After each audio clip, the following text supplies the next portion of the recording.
I walked away from my family to protect my wife. Now my mother is begging to meet her grandchild. I never thought I'd be sharing a story like this, but here I am. My name is Jake, 28M, and I've always been proud of my close-knit family. We weren't perfect, but I believed we had a special bond that could weather any storm. That was until my wife Emily, 27F, opened my eyes to a harsh reality I'd been blind to for far too long. Growing up in a small town in Oregon, my family was known for our free-spirited approach to life. My parents, Glenn, 55M, and Maria, 53F, were high school sweethearts who married young and had 3 kids in quick succession. They raised us with a hands-off approach, letting us make our own mistakes and learn from them. We were encouraged to express ourselves and form our own opinions, no matter how unconventional. This parenting style led to a strong bond between me, my older sister Sarah, 30F, and my younger brother Connor, 25M. We were each other's best friends, confidants, and partners in crime. I remember countless summer nights spent in our treehouse, planning adventures and dreaming about our futures. Even as we grew older and our interests diverged, that core connection remained. Sarah was always the rebel of the family. She dyed her hair bright colors, got tattoos as soon as she turned 18, and was vocal about her political beliefs. Connor, on the other hand, was the peacemaker. He had a knack for diffusing tense situations with his quick wit and easygoing nature. As for me, I was somewhere in the middle, the bridge between my siblings' contrasting personalities. We remained close even after we all moved out and started our own lives. Sarah became a successful graphic designer in Portland, Connor pursued his passion for environmental science in Seattle, and I stayed closer to home, working as a high school teacher in our hometown. Despite the distance, we made it a point to gather at our parents' house every Sunday for dinner. These weekly dinners were a tradition that started when Sarah left for college. Mom worried about us drifting apart, so she instituted mandatory family dinners whenever we were all in town. What started as an obligation soon became the highlight of our week.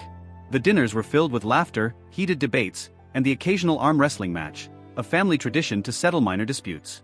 I always looked forward to these gatherings, seeing them as a testament to our family's strength and unity. It was at one of these dinners that I first introduced Emily to my family 3 years ago. Emily and I met at a local coffee shop where she worked part-time while finishing her nursing degree. I was immediately drawn to her warm smile and quick wit. We bonded over our shared love of 80s movies and terrible puns. After a whirlwind romance, I knew she was the one I wanted to spend my life with. When I first brought Emily to a family dinner, everything seemed perfect. My family welcomed her with open arms, and she appeared to fit right in. Sarah and Emily hit it off immediately, bonding over their shared love of art. Connor regaled her with stories of his latest research projects, and my parents treated her like a daughter they'd always known. We got married a year later in a small ceremony in my parents' backyard. It was a perfect day filled with love and laughter. I felt like the luckiest man alive, having the woman I loved and a family that adored her, or so I thought. About 6 months into our marriage, I started noticing changes in Emily's behavior. She became less enthusiastic about our family gatherings. At first, I brushed it off as her being tired from her new job at the local hospital. But as time went on, her reluctance to spend time with my family became more apparent. I remember one Sunday when Emily claimed she had a migraine and couldn't attend dinner. I offered to stay home with her, but she insisted I go. When I returned, I found her curled up on the couch, her eyes red from crying. When I asked what was wrong, she brushed it off, saying she was just feeling emotional due to the pain. These incidents became more frequent. Emily would make excuses not to attend family events, or when she did come, she'd be quiet and withdrawn. It was a stark contrast to the vibrant, outgoing woman I fell in love with. One night, after returning from a particularly heated dinner at my parents' house, where the topic of discussion had been the upcoming local elections, Emily broke down. She told me that my family had been making her feel uncomfortable and unwelcome. She said they would gang up on her during discussions, dismiss her opinions, and make subtle jabs at her background and beliefs. I had never noticed any of this behavior. In my eyes, our discussions were just passionate debates, not personal attacks. I assured Emily that she must be misinterpreting things and that my family would never intentionally make her feel bad.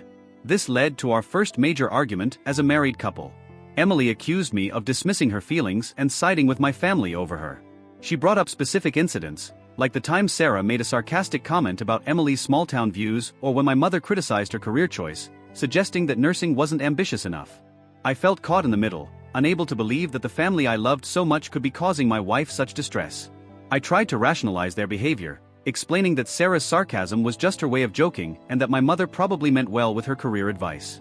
As months passed, the situation only worsened. Emily's attendance at family gatherings became sporadic, and when she did come, the tension was palpable. I started noticing small things, a cutting remark from Sarah here, a dismissive wave from my mother there, but I still couldn't bring myself to believe it was as bad as Emily claimed. I remember one particularly uncomfortable dinner where the topic of discussion was immigration policies. Emily, whose parents had immigrated from Mexico, tried to share her perspective, but before she could finish speaking, my mother interrupted her, saying, "Oh honey, you're too young to understand the complexities of these issues." The dismissive tone in my mother's voice was unmistakable, and I saw Emily visibly deflate. Things came to a head last Thanksgiving. We were all gathered at my parents' house, and the conversation turned to the recent presidential election. Emily, who has always been passionate about social issues, voiced her opinion on a controversial policy. What followed was a barrage of arguments from my family, each one becoming more personal and hurtful. Sarah accused Emily of being naive and uninformed. Connor, usually the peacemaker, remained silent, avoiding eye contact with everyone. My father tried to change the subject, but my mother doubled down, making a comment about how Emily's background was clouding her judgment. I watched as my wife, the strong and confident woman I fell in love with, seemed to shrink before my eyes. She excused herself from the table, and I found her crying in the guest room. It was then that the full weight of what had been happening hit me. I confronted my family, demanding to know why they had been treating Emily this way. Their responses ranged from denial to justification. Sarah claimed she was just engaging in healthy debate. Connor mumbled an apology but said he didn't want to get involved. My father looked uncomfortable but remained silent. It was my mother's response that shocked me the most. She said that Emily was too sensitive and needed to toughen up if she wanted to be part of our family. She went on to say that she was just trying to help Emily improve herself and fit in better with our family dynamic. I left that night with Emily, feeling like my world had been turned upside down. The family I had idolized for so long suddenly seemed cruel and exclusionary. I realized that in my blind devotion to them, I had failed to protect and support the woman I vowed to love and cherish. Now I find myself at a crossroads. Emily and I are expecting our first child, a surprise we discovered just a week after the Thanksgiving disaster. She's made it clear that she doesn't want our baby exposed to the toxic environment my family has created. Part of me understands and agrees, but another part mourns the loss of the family I thought I had. I've cut off contact with most of my family members, except for my dad, who seems to be the only one who understands the gravity of the situation. He's been calling regularly, apologizing for not speaking up and offering to mediate, but I'm not sure if that's enough to repair the damage that's been done. I love Emily, and I want to build a healthy, happy life with her and our child, but I can't help feeling a sense of loss for the family relationships I once cherished. The treehouse where we shared our dreams, the Sunday dinners filled with laughter, the inside jokes only we understood, all of it seems tainted now. How do I move forward from here? How do I balance being a good husband and father with the lingering attachment I feel toward my family? The thought of my child growing up without knowing their aunts, uncle and grandparents breaks my heart, but the thought of subjecting Emily and our baby to the same treatment she's endured is unbearable. I find myself lying awake at night, replaying memories from my childhood, trying to pinpoint when things started to go wrong. Was our family always like this, and I was too blinded by love to see it? Or did something change along the way? As Emily's pregnancy progresses, these questions become more urgent. We need to make decisions about how to move forward, how to create a healthy environment for our child, but every choice feels like it comes with a heavy price. I know I need to be strong for Emily and our baby, but some days, the weight of this situation feels overwhelming. I miss my family, but I'm also angry at them. I love Emily and want to protect her, but I feel guilty for not seeing the truth sooner. Any advice on how to navigate this complex situation would be appreciated. How do I protect my wife and future child while also dealing with the loss of the family I thought I had? How do we move forward and create a positive future when the past feels so complicated? Update 1. It's been 3 months since my original post, and a lot has happened. First, I want to thank everyone who took the time to respond and offer advice. Your words helped me gain perspective and gave me the strength to take some difficult but necessary steps. After much soul-searching and long conversations with Emily, I decided to confront my family one last time.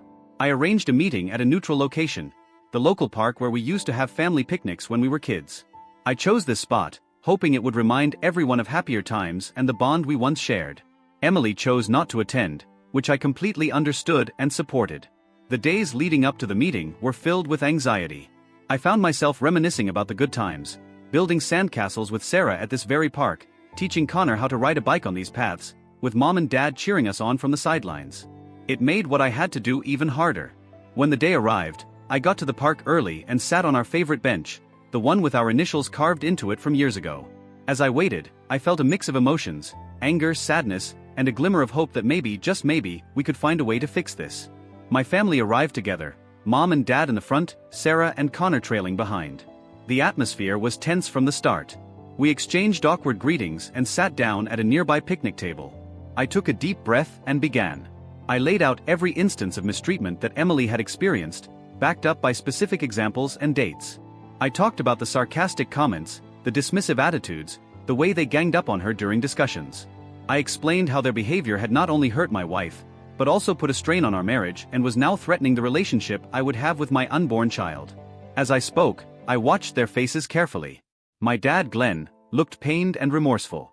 He kept shaking his head as if he couldn't believe what he was hearing. Sarah's expression was a mix of defiance and shock, while Connor looked like he wanted to disappear into thin air. Their reactions were mixed. My dad was the first to speak. He admitted that he had noticed some of the behavior but had failed to speak up, something he deeply regretted. He talked about how he was raised to avoid confrontation and how that led him to stay silent, even when he knew things were wrong. The pain in his voice was evident, and for a moment, I saw the father I remembered from my childhood. Kind, caring, and always trying to do the right thing. Sarah was defensive at first. She argued that her comments were never meant to be hurtful, that it was just her way of joking around. But as the conversation progressed and I gave more specific examples, I saw the realization dawn on her face. She began to understand the impact of her words and actions. There was a moment when she tried to make excuses, bringing up times when Emily had disagreed with her, but I stood firm. I explained that disagreement was fine, but the way they had treated Emily went far beyond simple disagreement. Connor's reaction surprised me the most. My usually quiet brother broke down and confessed that he had always felt uncomfortable with how the family treated Emily but was too afraid to go against the grain. He talked about feeling caught between loyalty to the family and knowing that what was happening was wrong. It was a side of Connor I had never seen before, and it made me realize how much this situation had affected him too. The most shocking and disappointing reaction came from my mother, Maria. She remained steadfast in her belief that Emily was the problem, not the family.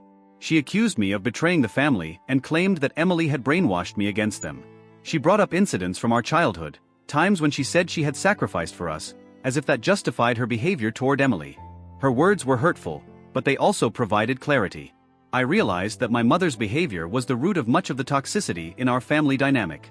It was a painful realization, seeing the woman who had raised me, who I had always seen as loving and supportive, in this new light. The conversation lasted for hours. There were tears, raised voices, moments of understanding, and moments of frustration. By the end, we had come to a resolution of sorts. My dad, Sarah, and Connor agreed to attend family counseling to work on their behavior and communication skills. They also promised to make individual apologies to Emily, but only when she felt ready to hear them. My mother, however, refused to acknowledge any wrongdoing. As the sun began to set, casting long shadows across the park, she stood up abruptly. She said that if I chose Emily over the family, I would no longer be welcome in her life. Then she walked away, leaving us all in stunned silence.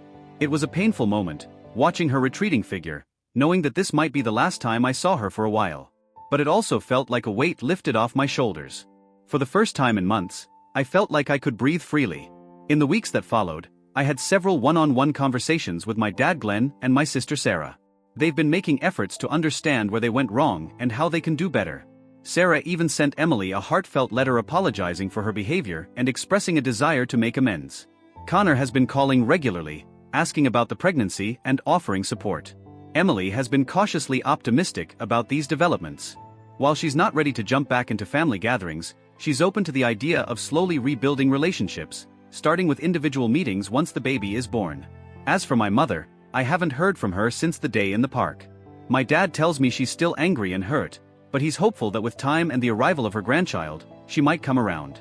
I'm not holding my breath, but I'm leaving the door open for the possibility of reconciliation if she's willing to acknowledge her behavior and make genuine changes. For now, Emily and I are focusing on preparing for the arrival of our baby. We've been attending birthing classes and setting up the nursery. Last weekend, we painted the room a soft yellow, and as we worked side by side, I felt a sense of peace I hadn't experienced in a long time. It's been amazing to see Emily relaxed and happy, free from the stress that my family used to cause her. Her smile has returned, and she's back to cracking terrible puns that never fail to make me laugh. We've been talking more openly about our feelings and our hopes for the future. It feels like we're rediscovering each other and falling in love all over again. I know we still have a long road ahead of us.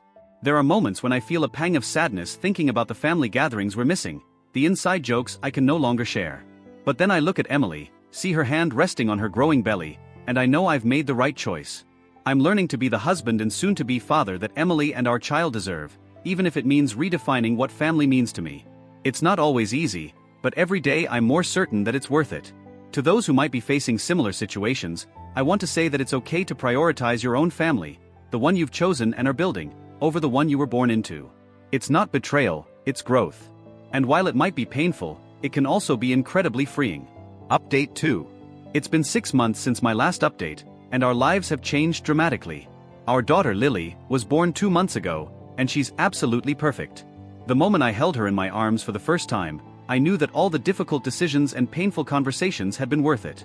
Becoming a father has given me a new perspective on life and family, reinforcing my commitment to creating a healthy environment for Lily to grow up in. The arrival of Lily has brought about some unexpected developments in our family situation. My dad, Glenn, and Sarah have been making consistent efforts to mend their relationships with Emily. They've been attending family counseling sessions regularly and have shown genuine remorse for their past behavior. About a month before Lily was born, Emily felt ready to meet with them individually. These meetings were emotional but productive. My dad was the first to visit. He brought a handmade wooden rocking chair, a family heirloom that he had refurbished himself. As he presented it to Emily, his eyes welled up with tears. He apologized profusely for his silence in the face of the mistreatment she had endured. Emily, though initially guarded, was moved by his sincerity. Sarah's visit was next. She arrived with a sketchbook full of designs for Lily's nursery, a peace offering of sorts. The conversation was awkward at first, but as Sarah opened up about her own insecurities and how they had influenced her behavior, Emily began to soften.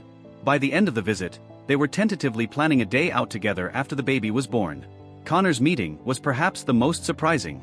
My usually reserved brother arrived with a stack of parenting books and a heartfelt letter.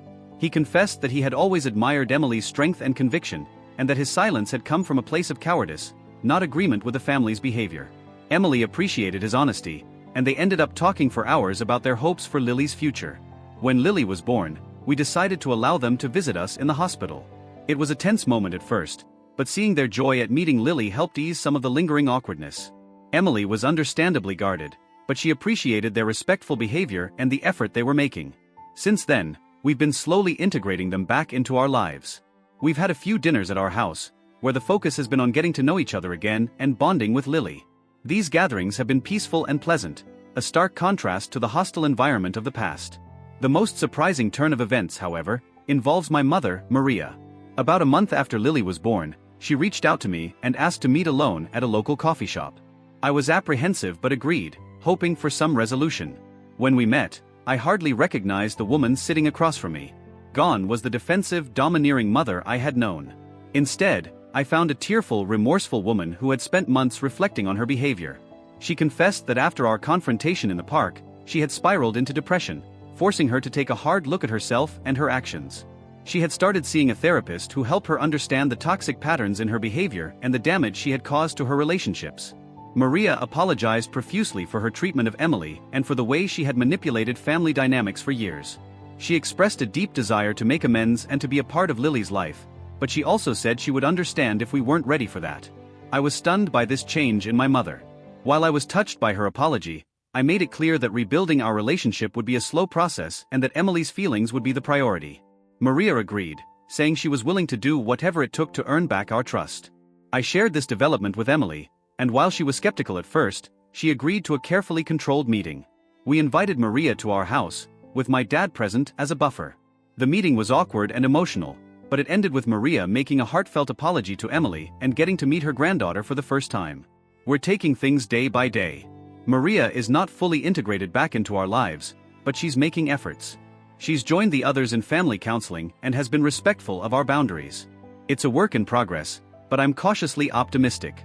As for Emily and me, our relationship has grown stronger through all of this. We're learning to communicate better, to stand up for each other, and to put our little family first.